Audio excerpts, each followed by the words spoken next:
my sisters, brothers, friends, dear friends of Hrant, dear family of Hrant, and all those people, pacifist, conscientious, and enlightened people of our country who are here today, as well as those who couldn't make it.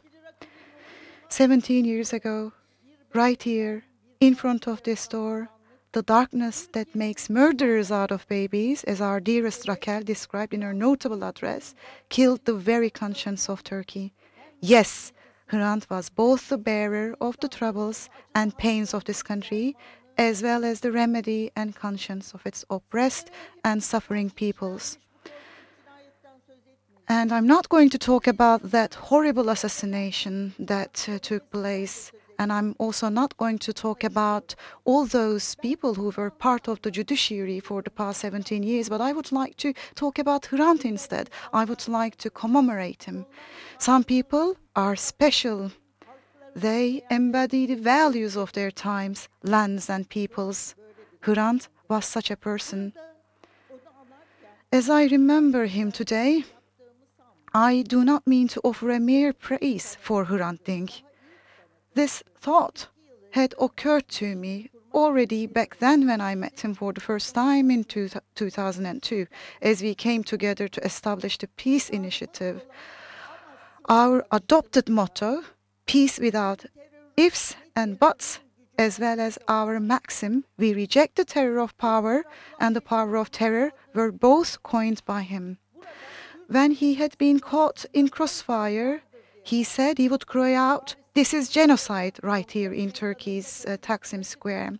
Whereas in Paris, he would stand on a stone in Concorde Square and shout out, "There is no genocide." So he was in fact screaming the language of peace against the racist nationalist bigotry that turned peoples into enemies.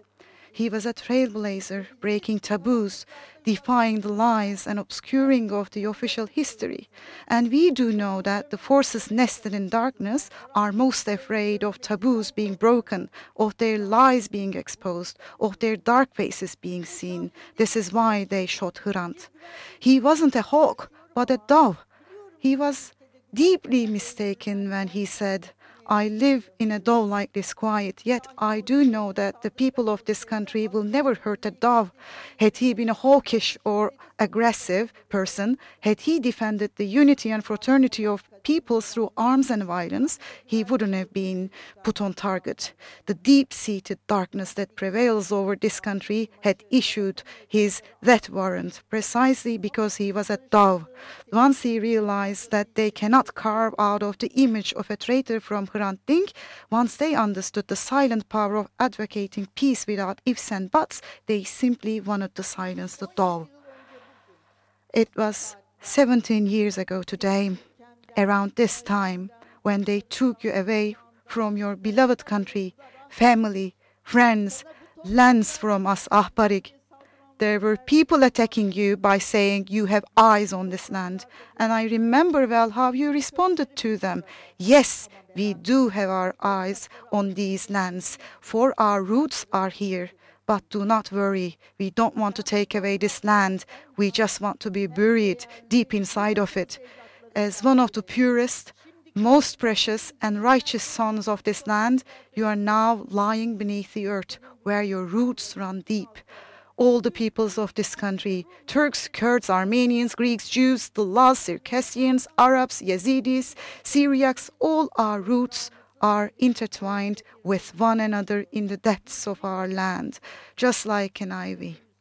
That's why each and every year we gather here in spite of racists, fascists, and those who attempt to tear us apart and turn us into enemies. That's why each year we cry out in the face of fascism, "You are my brother, Hrant."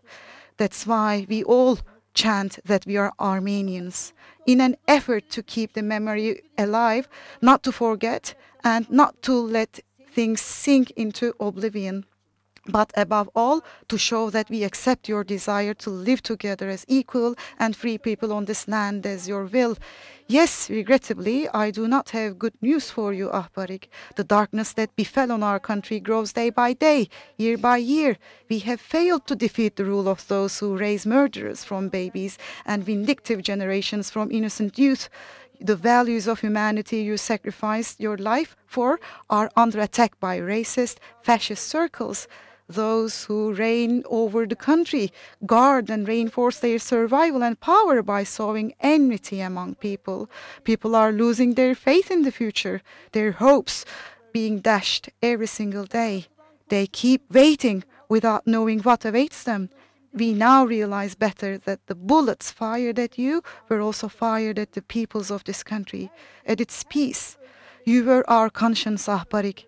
Everything and everyone may be killed, yet conscience, benevolence, and courage cannot be killed. That's why, for the past 17 years, on each January 19th, you are reborn inside all of us. January 19th marks the day of conscience and fraternity for these lands, and it should be celebrated as such. I salute those who cherish the same values as you. I salute those who vow to defend those values courageously at the expense of their lives. I salute those who pay the price of advocating these values in prison cells and exile. I cannot possibly name them all, yet let me mention the symbolic figures: Selahattin Demirtaş, Osman Kavala, Gültan Kışanak, and let me salute them all on your behalf too.